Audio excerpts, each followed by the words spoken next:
I think they were the main aging places, just having space to move. So having fewer rooms and making them bigger. So you really got space to move around the rooms was really important to us. There were a few other things that were interesting to read about. For example, they said, your eyesight gets worse as you get older. So they said the color of your toilet should contrast with the color of the floor. So you can see where the toilet bowl is and you don't miss it when you go to sit down in the night. Wow. Yeah. And there's some really interesting stuff like that to think about. Accessible switches, like a lot of dimmer switches are really smooth. And I found these really lovely knurled knobs, which the electrician was very dubious about because he's kind of an old school electrician, but we managed to persuade him in the end that they would work. So that they're really nice. So a few little things like that, taps with nice big handles on that are easy to turn.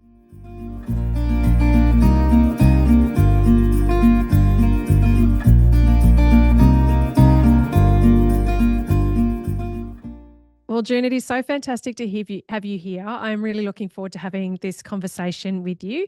You've actually been a Home Method member since October 2021, and I know that you started sort of planning your project in 2020, and you're, as you just mentioned before we jumped on, you're a few weeks away from being able to move into your finished home. So this has obviously been a very long journey for you, as any project is. And it's really exciting to be having the conversation with you at this point in time to get an understanding of, kind of the journey that you've traveled on, what's been really important to you.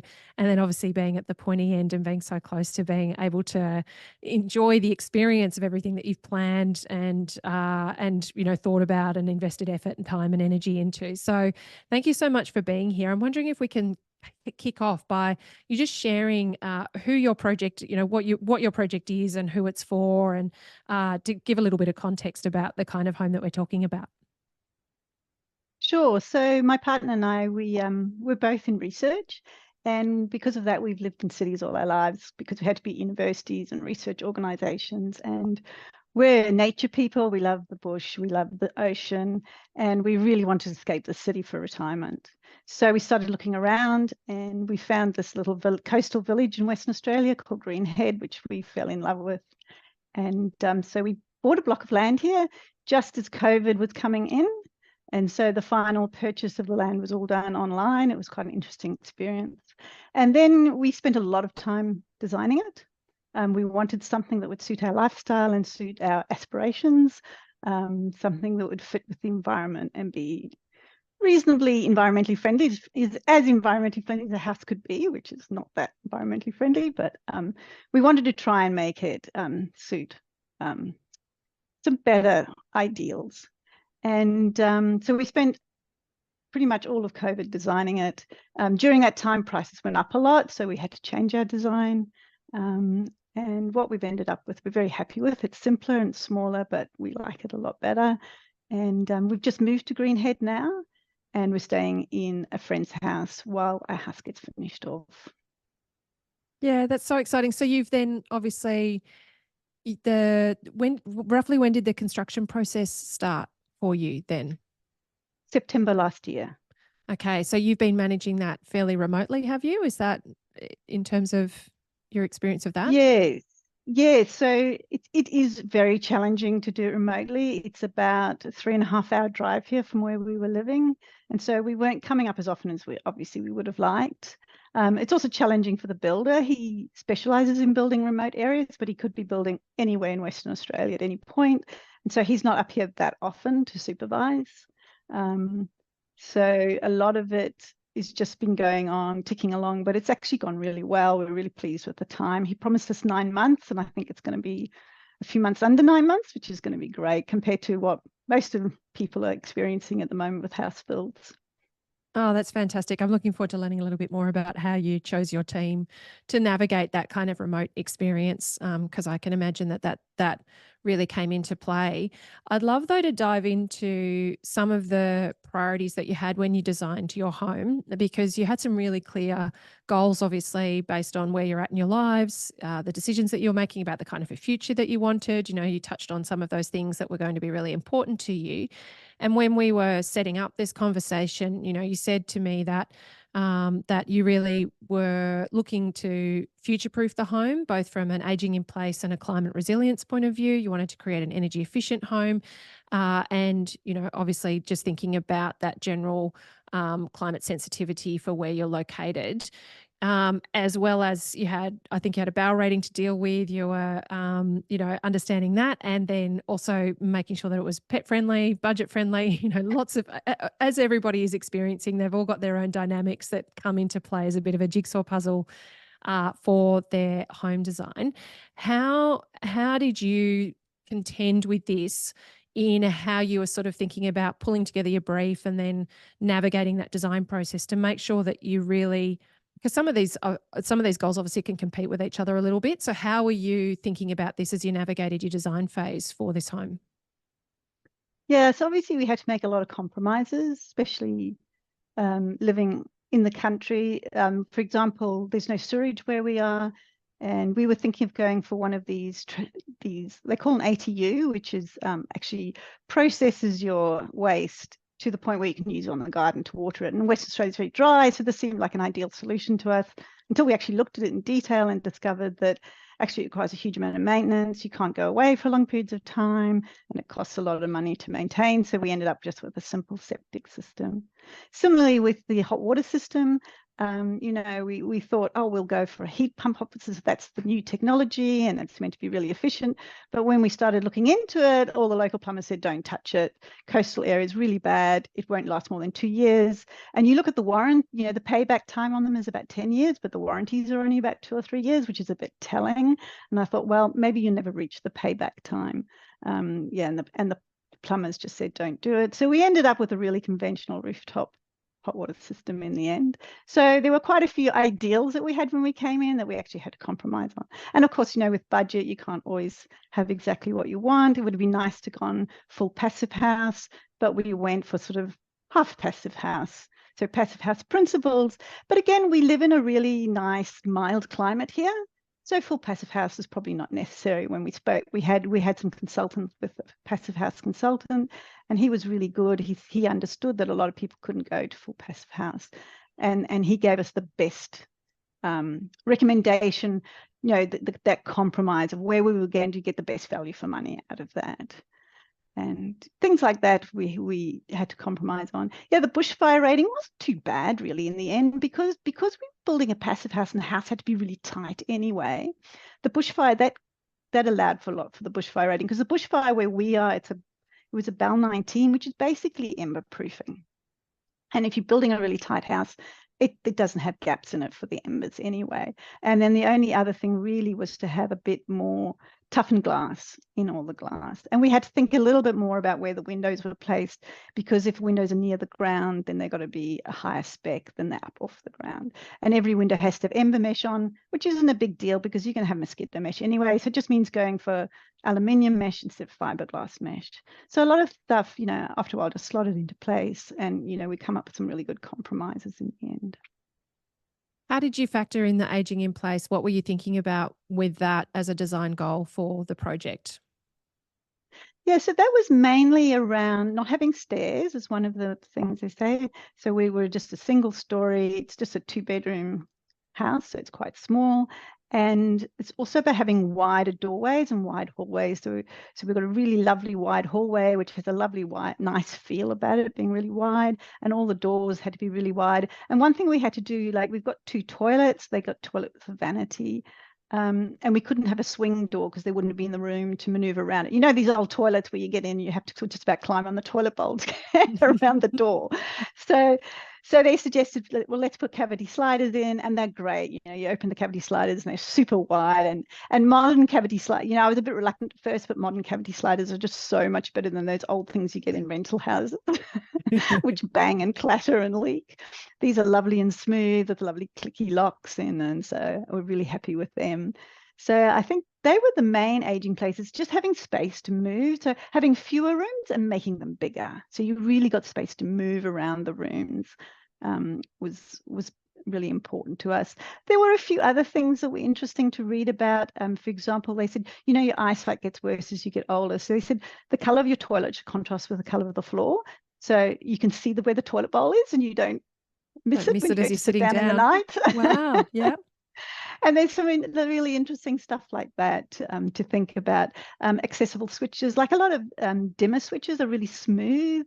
And I found these really lovely knurled knobs, which the electrician was very dubious about because he's kind of an old school electrician, but we managed to persuade him in the end that they would work. So that they're really nice. So a few little things like that, taps with nice big handles on that are easy to turn. Did you always intend to build a 2-bedroom home? Is that how you started out, or was that a rationalization through the budget process? Yeah, we started with a 3x2, thinking, well, that's pretty standard. And then, yeah, we cut the guest bedroom. So yeah, we've got 2 bedrooms. They're really big rooms. I like multi-use rooms, so you can sleep in it. You can do sewing, you can do yoga, you can do some Pilates.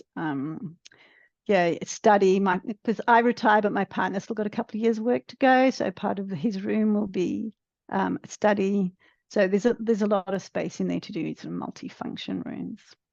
That's a great strategy in terms of, because obviously when guests come to stay, they don't stay for enduring periods of time generally. So having those rooms where you do have some of that flexibility can be a great way to manage your budget and get that multifunctional space happening. So that sounds like a really good strategy in terms of working that through for you. The other thing we did for guests is, because we live sort of between Perth and where you would go north for holidays like Shark Bay, Ningaloo Reef, we made sure we had plenty of space to park a caravan, because a lot of people were coming through with caravans. And so we made sure we were a battle axe block, so we had to make sure there's turnaround space and people could back a caravan in, because we're expecting a lot of people will just stop on the way up north or the way back down south. And that'll be a really good way to catch up with friends without them having to make a special trip to see us. So that was really important to us, to be able to accommodate friends like that. I love that, because that actually demonstrates you thought really intentionally about how the home was going to be used by the different people that might come to visit. We just make a lot of assumptions. I think that we need to provide a home, but if your friends are largely traveling on the road and they're already taking their accommodation with them, then making sure that they've got somewhere that they can park it that's not going to annoy all of your neighbours or be a big problem. And as you say, turning it around, those caravans can, need a bit of space. So I love how you thought that through in terms of being able to accommodate that and not just assume that it needed to mean an extra room in the house. Yeah, our friends are really important to us. And I think a lot of them were quite distressed that we were moving to the country and they wouldn't see us very often. And so we had to reassure them, don't worry, we'll make it really nice. You come visit. It's a lovely place to visit, especially in summer. So yeah, we're hoping that we'll get a lot of visitors passing through. A lot of our friends are into similar things like we are, windsurfing, diving, surfing. And so they'll come up here for those things. Oh, that sounds fantastic, June. And in terms of thinking about the climate resilience and that future proofing aspect and the climate sensitivity generally, how have you gone about incorporating that into your home design and construction and perhaps material choices? You mentioned the heat pump and thinking about that. What are some of the things that you were considering in regards to that future proofing idea? Yeah, so we're expecting in this area that it will get hotter and drier. So we were thinking about, that's why we wanted to go for a really well insulated house. Greenhead is a typical coastal village, it's asbestos shacks and fibre shacks, and nobody has really good insulation. Most houses don't even have ceiling fans. You're lucky to have an air conditioner up here. So the houses really aren't well built for heat. So for us, building something really well insulated was really important. So people tend to spend more money on quantity rather than quality. They want a bigger house, so it's not well built.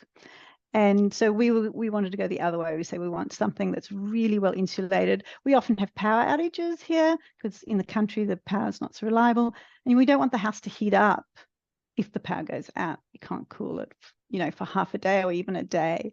And we want the house to remain a constant temperature. So that was really important, just being able to allow for the fact that in future it's going to be even hotter. I mean, this summer has been a great example. It's just so hot. Here we are. It's mid-30s at the moment up here, even though it's well into autumn. Yeah. Yeah, so it's unusually hot, and it's going to be great to have just that really well insulated house that will get us through times. One thing we're very aware of, you hear on the news about people losing power during storms or floods or bushfires, and sometimes they're without power for weeks. And that was something that we were very aware of. When you live in the country, especially in a small town, you're low on the priority list to get power back on. So if we're going to be the last people, we could be without power for a really long period of time. And so that was something we looked at and we said, okay, well we're going to go for solar panels, but should we have a battery as well? So we decided we'd get a battery as a backup for during those power outages. But when we looked into it in detail, batteries are really, really expensive. They're not the most efficient way to store energy at the moment because they're so expensive. And so we decided in the end that we're going to go for a hybrid system where we'll also have a generator. So the nice thing about a battery backup is it kicks in automatically. So if you're not at home, it will kick in, your fridge will keep going, your lights will keep going. But then if it's going to be long time, like weeks, the batteries are just not going to cut it unless you're spending $100,000 on the battery system. So that's why we decided, even though I was really negative initially about having a generator because of fossil fuels, I decided in the end that was really the only way to really allow for those long breaks when you might be without power for several days. I mean, even in Perth, we've had power breaks one time and we had 4 days before we were back on power again. And that's, you wouldn't expect that in a city, but if it's that bad in Perth, imagine what it's going to be like here. So yeah, it was really important to me that we could still keep running off grid. And then the other thing, of course, is water. So we put in a 25,000 litre water tank, even though we're in a town. And we'll make sure there's always water in that. So if there's a bushfire, we've still got some water to, if we need, because apparently when there's a bushfire, the water, everyone turns their taps on, of course, and then there's no water pressure. So having our own water with a pump, and the pump can be run on the generator, we'll still have water that we can deal with bushfires, and we can use that water for the garden. And we're also putting that water through a hot water system. This was recommended by the plumber because the water is very, very hard up here. It's very corrosive. So he said, if we put it through your hot water system will last a lot longer having rainwater through it. And it means when you shower, you're sort of 50-50 hard water, soft water. So you have much nicer water to shower in. So yeah, that's some of the things we've been doing. It's I'm just hearing how much detail you've dived into in terms of nutting these things out and weighing up the pros and cons. And it's that thing, isn't it, of there's never one perfect choice. It's got to be informed by all of the different components that might drive the best decision for the situation, balancing your budget and your needs. Did you find that generally, and I imagine your skills as a researcher certainly assisted you with some of this, did you find that decision making tricky or challenging, or did you find that once you sort of went, okay, well, these are our priorities, this is what we want to spend, that things would, that having obviously done that pre-work to figure that out helped inform that decision making to be a bit clearer for you? Like, how did you find all of that navigation of those decisions? Yeah, I mean, you're right. As a researcher all my life, I naturally just want to do research. It's what I like doing. So I really enjoy the design phase. The build phase is a bit more like, I'm just sick of it. Whereas I love the design phase because I love that research phase. And there were, you can come in really idealistically at the beginning, but then you do have to compromise. And I think it's really important to be prepared for the fact that you will have to compromise on what you really would like to be able to do. And a lot of it's also about the Australian building industry not being very progressive. And that can be really hard, and dealing, with trades who don't necessarily want to do anything different to what they've done before. They really particularly struggle in a remote location where they're very, there's not that same old level school. of, I suppose. Yeah. That's a nice way of putting it. Yeah. So in that way, you got to be prepared for your battles. What do you want to fight for, and what you don't want to fight for. What you're just going to go, it's too hard. Just do it however you want it. Sometimes you just go, well, okay, if you want to do it that way, just do it, because I can't be bothered fighting over that thing. So yeah, there's been a lot of compromises, but on the whole, we're pretty happy with what we've had to compromise to. Yeah. No, well, it sounds like you're still achieving a really fantastic outcome. That 25,000 litre tank, is that an above ground tank? Yes, it's a big poly tank. Usually in bushfire areas, they recommend going metal. We decided to go poly because of being coastal area. Yep. And we don't want it to rust. So we're trying to go, excuse me, plastic if we can, even though, again, plastic's not a good product for the environment. If you get good my feeling with plastic is if you're going good quality and it's going to last a long period of time, then plastic's okay as a product to use. Yep. It's those cheap plastics which don't last very long and degrade under the sunlight and go brittle and, you know, go everywhere. I think those are the sort of plastics we really should be avoiding, and using plastic where it's a really good product. And especially if you can get recycled stuff, like we've been looking at decking for the veranda and using the composite stuff, which is made all from 100% recycled plastic bags. I think, oh, that's great, because, you know, in Australia, we're not recycling plastic bags, but if we have a product that they can go into, maybe we'll start recycling plastic bags again. So I think it's really important to form a market for those things, and then it becomes economically viable for companies to actually start recycling things. Now, anybody who's listening to this would go, oh my gosh, she's like all over it. Like, you know, all of the details, all of the things that you've been thinking through. Can you think back to the very beginning when you were obviously, you know, you joined Home Method in October 2021, you'd obviously had the land for a while and you were thinking that through. Can you remember back to how you felt sort of embarking on this project and thinking, okay, how am I going to get my ducks in a row? How am I going to wrap my head around this? You know, were you overwhelmed, or did you think, okay, no, I feel like I've got the skills and the tools to navigate this if I can access the right information and people? Like, you know, I think when you said in your onboarding form that you were concerned about keeping it in budget, dealing with tradespeople, not getting a great quality home. Can you think back to that time of sort of what your biggest concerns were about with the project? Yeah, it was very intimidating starting out. We were excited about the prospect of being able to design our own house, because we lived in, like, being academics, you know, we're not paid very well. You have to move around a lot. So we lived in lots and lots of really terrible rental houses. Everything, you know, from a limestone cottage in Fremantle to something falling down, you know, when you're a student and you've got 5 people living in a 2-bedroom house and this sort of thing.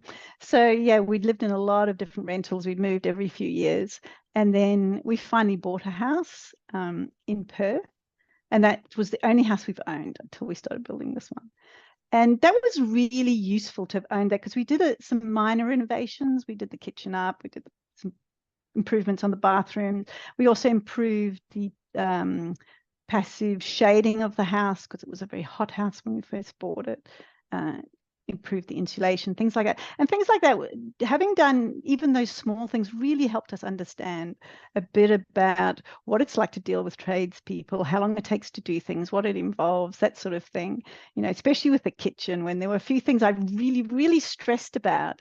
You know, they hadn't got the cupboard at perfect right angles to the ceiling. And I was really unhappy about that. But after they painted it, you couldn't see. And I thought, oh, all that fuss and stress over something that later on you can't even tell that it's not perfect. And you don't notice. No one ever looks up there at the ceiling and notices it's not perfect. So I take those ideas, you know, when we're building the new house, and I look at things and I go, oh, that's not perfect. And then I think, well, does it matter? It probably doesn't. Most of the time it doesn't matter. So that was a really useful preparation for what we did and didn't want to do in the new house. And I started out by listening to all your podcasts. I found your podcast and I was just listening to them all, going, oh, this is great information. And from that, I found out about Home Method. And, you know, and I think that was really good for us because of that lack of confidence. It overcame some of that lack of confidence, going, we don't understand the system. We don't understand how to navigate the system. Having all the checklists, like, we found it really useful when we went to interview the builder that we had your checklist. We could go to them and say, okay, you know, we're doing this course. We have a checklist of questions. Do you mind if we ask? And he said, fine, no problem. And so we sat down and went through the checklist. Whereas I think if we'd just gone in, we would have been very unconfident about what questions to ask, whether they were invasive questions or stupid questions, whether we should even ask them at all.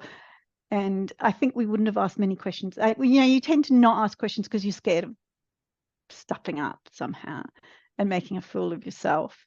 And so having your list and going in and going, these are the questions we have to ask, that was just so helpful. And it made it really efficient and quick, that we could just sit down and go through all these questions. You go, yes, I have this, I have this, I have this.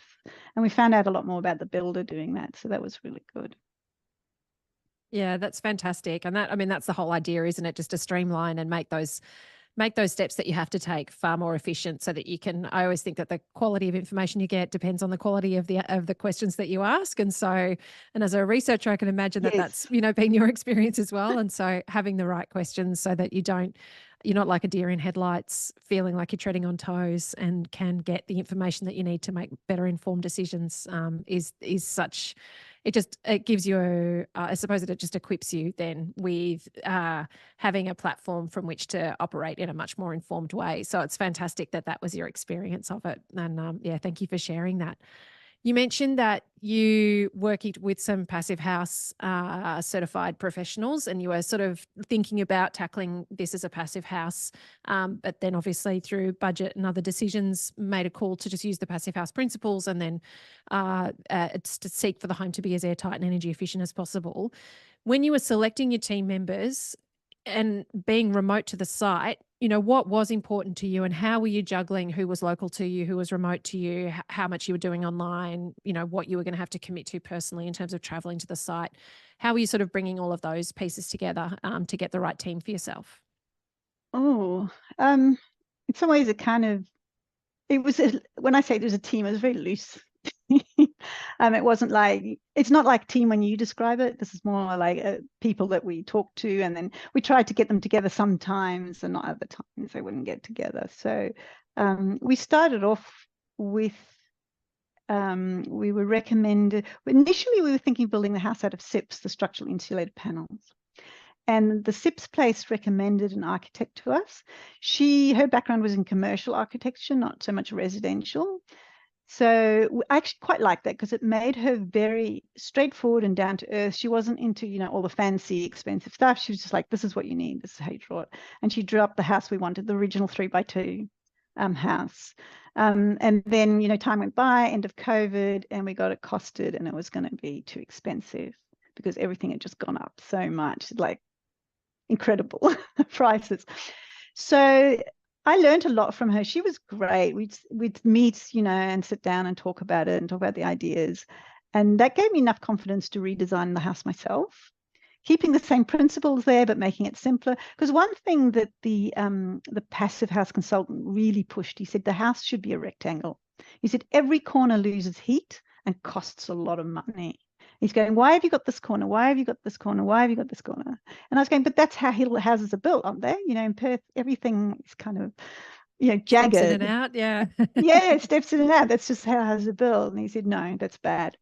So we ended up with a rectangle. So 4 corners, simplest roof, skillion roof. So this roof is really simple. And I felt confident enough to design that myself. So I just took the ideas that I had, and all the information that I'd learned from the architect, and I drew it.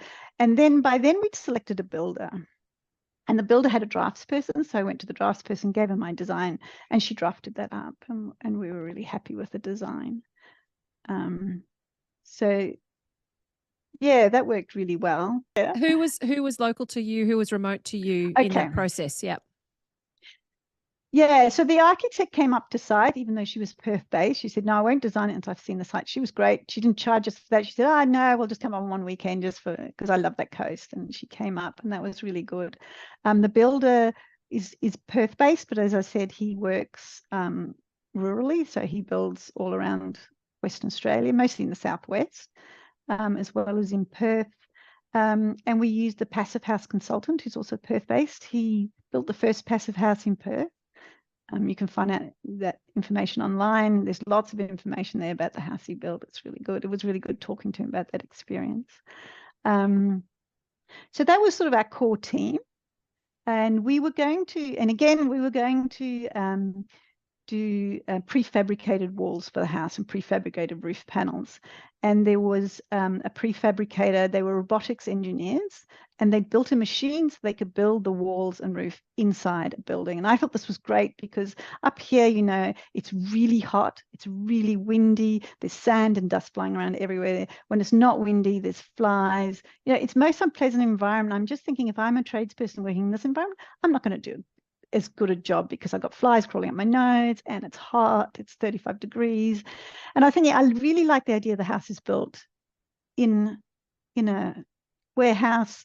he said, you know, I can get tolerance down to 2 millimeters. Everything will be perfect. Like right angles, you know, because you know I'm that very precise kind of person. I love the idea of things being built very precisely, and so that was going to happen. And then unfortunately, the guy who owned that company died suddenly, Oh, no. unexpectedly, and it was something like, oh no! And at the last minute, we had to find someone else to build more traditional, the timber frame walls. So they constructed the wall, the roof trusses and the walls in the factory, but everything else was done on site. So at last minute we had to do a change.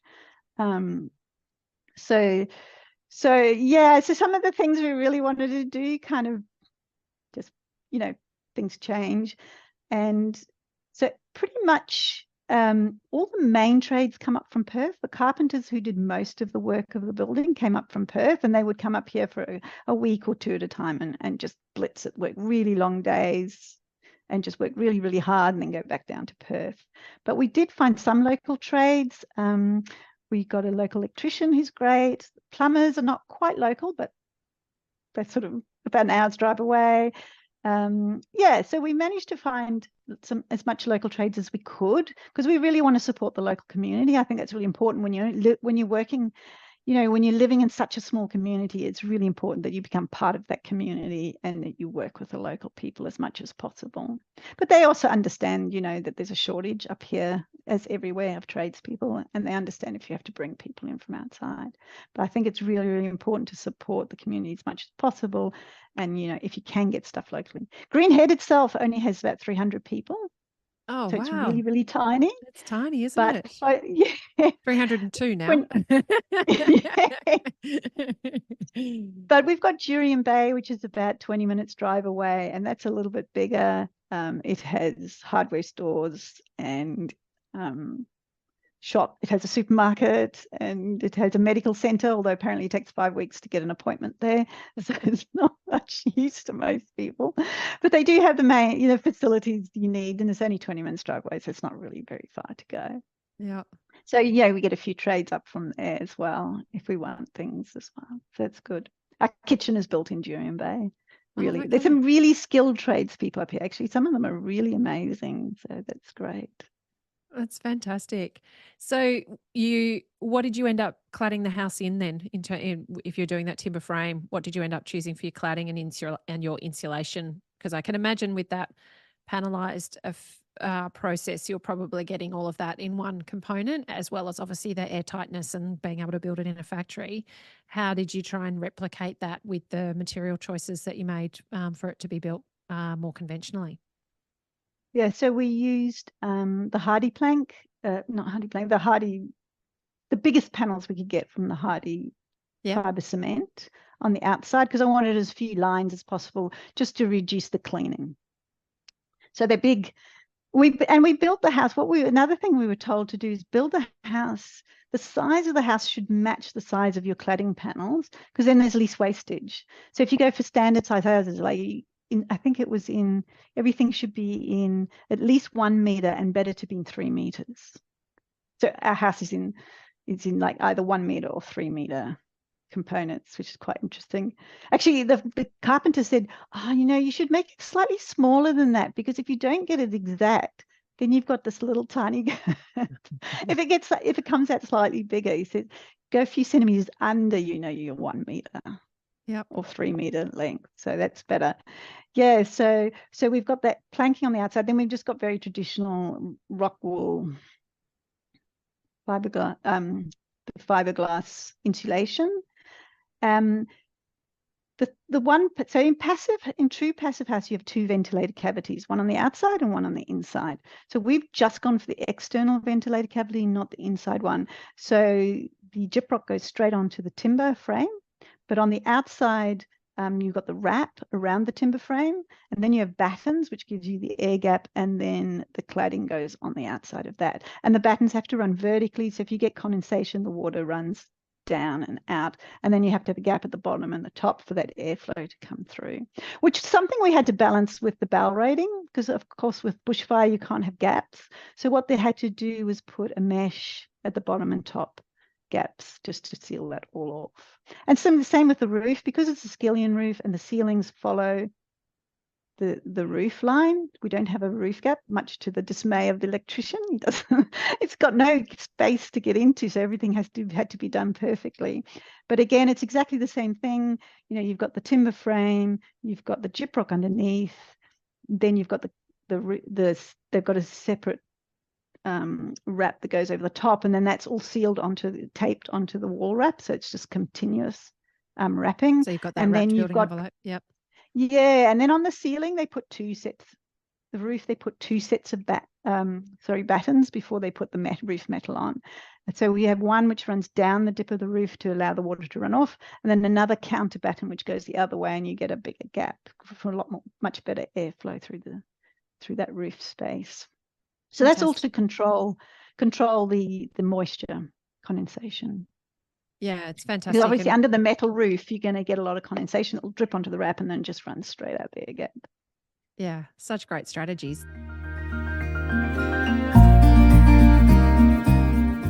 Well, I'm really glad that we took a long time to design the house.